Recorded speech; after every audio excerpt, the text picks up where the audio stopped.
Cerita dimulai ketika sebuah pernikahan dilangsungkan dipimpin oleh seorang kiai. Ia merupakan ayah angkat dari pengantin perempuan bernama Salma. Mempelai laki-laki bernama Arman tampak bahagia setelah mengucapkan akad. Hal itu juga disambut bahagia oleh kerabat mereka serta ibu Arman yang mendampingi putranya. Di sana juga hadir sahabat Salma bernama Dika serta kerabat mereka yang lain. Tanpa diduga, di tengah-tengah kebahagiaan itu, seseorang tengah menyusup ke ruang perpustakaan di pesantren tempat Salma belajar dulu. Orang misterius itu mengambil sebuah kitab lalu merobek bagian tertentu dari kitab misterius tersebut. 6 bulan berlalu, Salma tengah hamil dan bersama Arman sang suami, kini memutuskan untuk tinggal bersama ibunda Arman karena Salma yang kerap mengalami mimpi buruk. Dan ia seringkali diganggu oleh hal-hal gaib yang sulit diterima oleh akal sehat. Terlebih Arman seringkali lembur bekerja sehingga mereka berpikir akan lebih baik jika tinggal bersama mertua Salma yang bisa menemaninya setiap hari. Saat berkemas, Salma kembali mendapati hal aneh.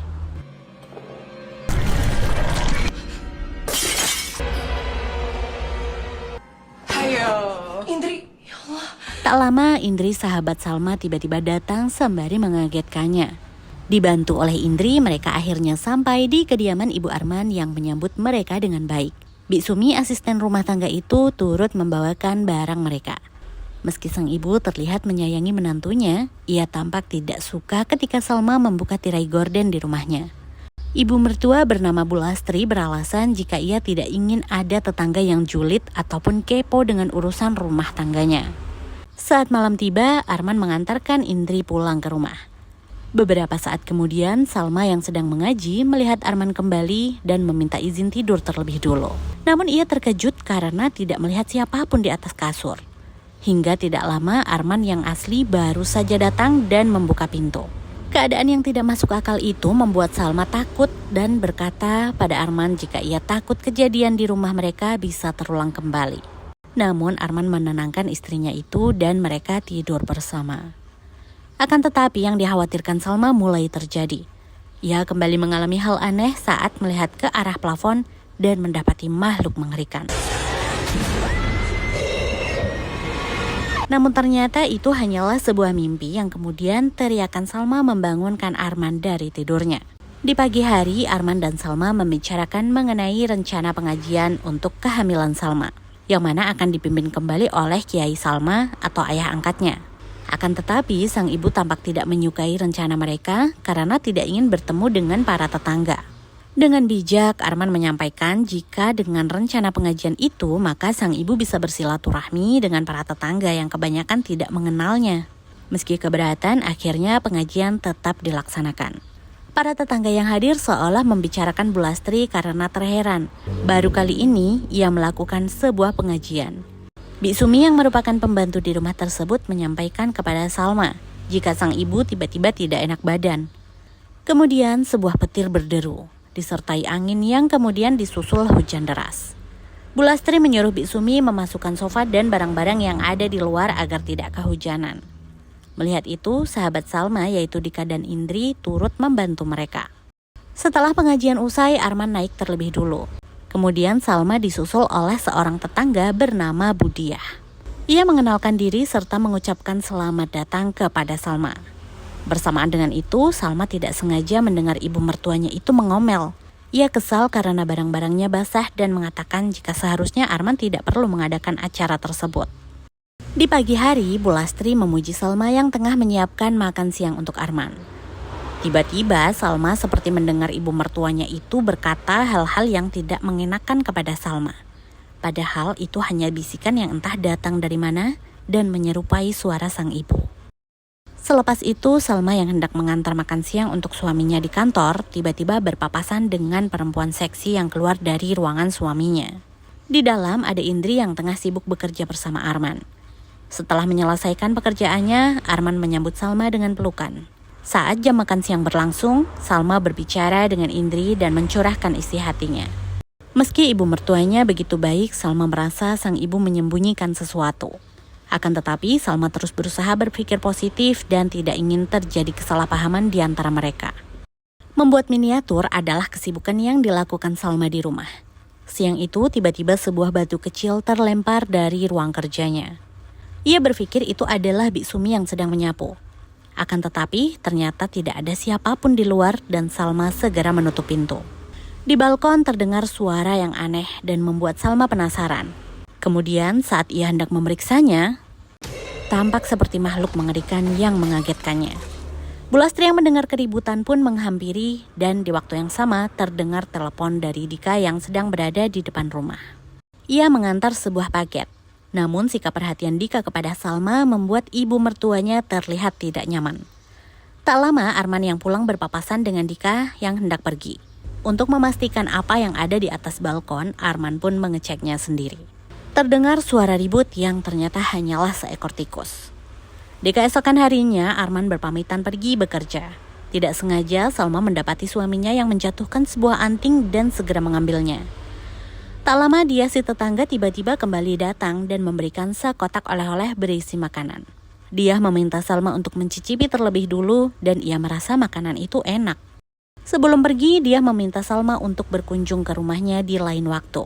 Dia mengatakan rumahnya berada di ujung komplek yang terdapat pohon besar di depannya. Salma meminta Biksumi untuk menyiapkan makanan dari dia agar ia membawa untuk suaminya dan ayah angkatnya nanti. Ibu mertua Salma bingung saat menanyakan makanan yang ia bawa, sebab si ibu merasa tidak ada tetangga yang bernama dia. Di pesantren, Salma mencurahkan isi hati pada ayah angkatnya yang dipanggil Pak D. Salma berkata jika sejauh ini masih ada yang terus mengganggu hidupnya. Pak D memberi arahan sembari Salma memberikan makanan yang ia bawa dari dia. Alangkah terkejutnya makanan itu tiba-tiba berubah menjadi daging yang bercampur dengan ulat-ulat menjijikkan. Sama halnya dengan sebagian daging yang dibawakan untuk Arman. Ia pun kaget karena makanan tersebut menjijikkan dan membuat teman kantornya ikut terkejut. Di rumah, Salma meributkan hal itu, mengira jika makanan yang ia siapkan ada yang menggantinya. Namun hal itu ditepis oleh ibu dan Biksumi sehingga membuat Salma meluapkan emosinya karena merasa malu. Namun suaminya berusaha menghentikan perdebatan itu, sebab tidak ada yang memakan makanan tersebut. Ini pasti ada yang nuker. Tapi nggak mungkin juga ibu yang nuker, Sal. Tapi aku malu banget, Ma. Aku bilang udah. Di malam hari, Salma keluar setelah mendengar suara Arman yang seperti sedang berbincang di telepon dengan seseorang, menggunakan nada romantis. Namun yang ia temukan adalah Biksumi yang hendak membuang sampah, dan tidak ada Arman di sana. Saat itu Biksumi merasakan sesuatu yang aneh dan membuat bulu kuduknya merinding. Di kamar, Salma mendapati Arman yang ternyata sudah tertidur lelap. Namun saat hendak mengecek HP suaminya karena pesan yang masuk, Salma terkejut saat Arman menahannya. Ia beralasan jika pesan itu hanyalah pesan dari kantor. Sebelum tidur, ketika Salma mencoba memeluk Arman, ia tidak membalas pelukan dan meminta agar tidur saja. Seketika Salma merasa semakin curiga jika ada orang ketiga di antara hubungan rumah tangga mereka. Keesokan paginya, Salma menyiapkan air amalan yang diberikan oleh Pak D. Saat itu, Biksumi menyampaikan pada ibu jikalau bisa saja firasat Salma mengenai gangguan yang dialaminya itu memang benar ada. Akan tetapi, si ibu menepis hal tersebut dan meminta Biksumi segera mencari tahu tetangga yang bernama dia. Di ruang kerja Salma, tiba-tiba terjadi gempa yang membuat barang-barangnya berjatuhan. Tapi, ternyata itu hanyalah halusinasi Salma saja. Di sisi lain, Arman yang tengah rapat mendapatkan telepon dari sang istri. Salma memberitahu suaminya bahwa ia kembali mengalami gangguan mistis. Akan tetapi, tiba-tiba telepon mereka terputus. Dan anehnya, Arman mendengar cacian dari Salma yang sebenarnya tidak Salma ucapkan. Arman yang merasa frustasi dengan permasalahan rumah tangganya tiba-tiba didatangi Indri yang menawarkan rokok. Indri bahkan menjelaskan jika ia siap menjadi pendengar saat Arman ingin mencurahkan isi hatinya mengenai rumah tangganya. Di rumah, Bulastri mendengar Salma sedang berbicara dengan seseorang. Ternyata dia sedang mengajak Salma berbicara, di mana ia tengah menghasut Salma.